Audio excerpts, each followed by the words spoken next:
예, 그림으로 배우는 기초 한자 여섯 번째 시간입니다. 저는 알기 쉽게 설명하여 저절로 외워지는 한자 1권, 2권, 3권을 저술한 김영진입니다. 원래 중국의 기초 한자는 그림으로 되어 있는 상형 문자죠. 네, 그래서 그림으로 되어 있는 한자는 그림으로 배우면 저절로 외워지게 되어 있습니다. 자, 지금 펴진 손가락이 모두 몇 개입니까? 네, 그러면 여섯 또는 여섯 개라고 하죠. 그러면 옛날에 중국 사람들은 어떻게 표기했을까요? 네, 이렇게 표기했어요. 이것을 여섯 개라고 했습니다. 그러다가 오늘 사용하는 한자 있죠? 여섯 육자. 예, 이게 이제 6이죠. 여기 빨간 글자 6은 발음입니다. 그죠? 읽을 때는 6이죠. 첫 머리 오면 6으로 발음하고 뒤에 오면 6으로 발음하는데 여섯이란 뜻을 갖고 있죠. 그러면 이 여섯 육자는 아라비아 숫자 6하고 똑같습니다. 이것도 6, 이것도 6 하고 읽는데 뜻은요. 여섯 개라는 뜻을 갖고 있죠. 자, 그럼 쓰기 순서 해볼까요? 자, 맨 처음에 이게 1번 돼 있죠. 이게 꼭대기에 있는 이 전부터 먼저 합니다. 이게 하나예요. 하나. 이게 시작입니다. 하나. 그 다음에 둘, 왼쪽, 셋, 오른쪽, 넷. 다시 한번요. 하나, 둘, 셋, 넷. 예, 이런 순서로 쓰면 됩니다. 다시 한번 써볼까요? 여기 여섯 육자는 사획입니다. 사획이란 뭐죠? 네, 네 번 만에 써라 이겁니다. 자, 하나, 둘, 셋, 넷. 그렇죠? 하나, 둘, 셋, 넷. 하나, 둘, 셋, 넷. 자, 이번에 한자 풀입니다. 이 여섯 육자는 여섯 번 또는 여섯 개라는 뜻만 있는 것도 아니에요. 예, 여섯째라는 뜻도 있고 여섯 번째라는 뜻도 있습니다. 자, 먼저 여섯 개라는 뜻을 갖고 있는 단어요. 여기 보면 육대주 나오죠. 여섯 육자에다가 큰 대자, 그 다음 뭐죠? 고을 주자 합쳐서 육대주라고 하죠.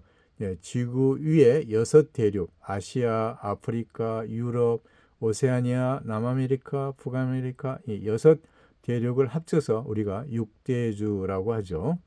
그 다음에 여기 육각형 나오네요. 예, 여섯 육자, 뿔각자에다 모양형자. 예, 여섯 개의 각이 있는 모양이죠. 이와 같이 여기서 말하는 이 육은 예, 모두 여섯 개라는 뜻을 갖고 있죠. 이번은 여섯 번째라는 뜻을 갖고 있는 단어입니다. 여기 보면 6월이라고 읽지 않고 6월이라고 읽습니다. 이 점에 주의해야 됩니다. 6월 아니고 6월.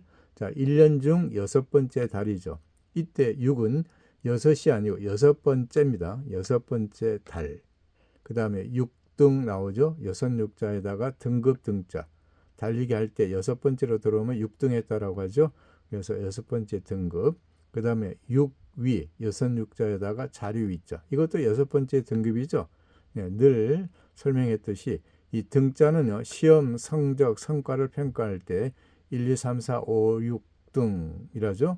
그 다음에 1등, 2등, 3등, 4등, 5등, 6등 할 때 쓰는 말이고, 그 다음에 6위는 어떤 순위나 랭킹을 표현할 때, 예를 들어서 올림픽에서 6위 했다 하죠. 6등 했다라고 하지 않고 6위 했다라고 합니다. 이와 같이 순위와 랭킹을 표현할 때는 6위라고 합니다. 그래서 6등과 6위는 약간의 차이가 있습니다. 그 다음에 6과 관련된 한자 수거. 이게 보면 육하 원칙이 나오죠. 여섯 육자에다가 어찌하에다가 근원원 합쳐서 그리고 법칙 이렇게 되면 육하 원칙이라고 하죠. 우리가 어떤 사건 기사를 작성하거나 사건 내용을 발표할 때 어떻게 합니까? 언제 시기를 먼저 말하죠. 그 다음 어디에서 누가 무엇을 어떻게 왜 이런 순서대로 기사를 작성하고 사건을 발표하죠.